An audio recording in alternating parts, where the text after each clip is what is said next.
महाराष्ट्र में महायुति ने गठबंधन के परफॉर्मेंस के सारे रिकॉर्ड तोड़ दिए। 234 सीटें जीतकर एनडीए यानी महायुति ने इतिहास रच दिया। सबसे शानदार प्रदर्शन बीजेपी का रहा।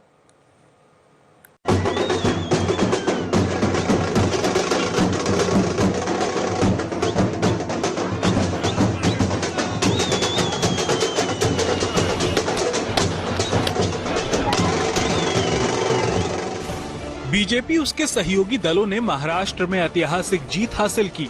पिछली बार शिंदे की बगावत के बाद सरकार बनी तो देवेंद्र फडणवीस ने शिंदे के नीचे डिप्टी सीएम की कुर्सी संभाली, लेकिन इस बार तो बीजेपी 88% स्ट्राइक रेट और 132 सीटों के साथ सबसे बड़ी पार्टी बनी है।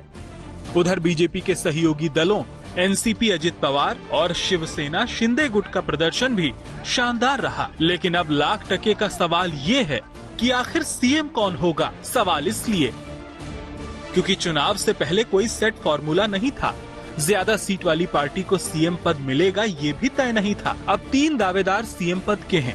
देवेंद्र फडणवीस बीजेपी की तरफ से, क्योंकि पार्टी को सबसे ज्यादा सीट मिली है। बीजेपी की अगुवाई में चुनाव लड़ा गया। एकनाथ शिंदे, क्योंकि वो सीएम हैं, शानदार प्रदर्शन रहा और पिछली बार उनकी वजह से ही बीजेपी की सरकार बनी। अजित पवार, क्योंकि उनका प्रदर्शन भी बेहतर रहा। लेकिन सारे नेता एक राय से कह रहे हैं कि मिलकर बैठकर फैसला कर लेंगे।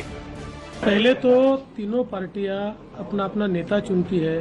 अभी रिजल्ट ही आने का है। रिजल्ट आने के बाद सारे एमएलएस को बुलाना पड़ता है, अपने अपने पार्टी का नेता चुनते हैं। उसके बाद ये प्रक्रिया होती है। आप बिल्कुल चिंता मत करिए, तीनों पार्टियां साथ में बैठकर और अठौली जी का भी मशवरा हम लेंगे और इसका निर्णय करेंगे। हमारी तीनों पार्टियां बैठेगी।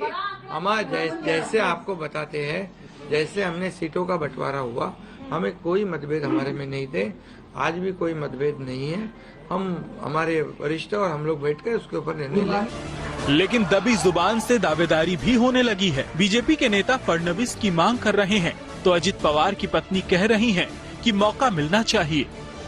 इस बात की संभावना कम है कि बीजेपी इस बार सीएम सीट को लेकर कोई भी समझौता करेगी।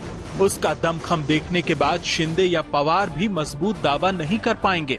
लेकिन सियासत अनुमान पर नहीं चलती।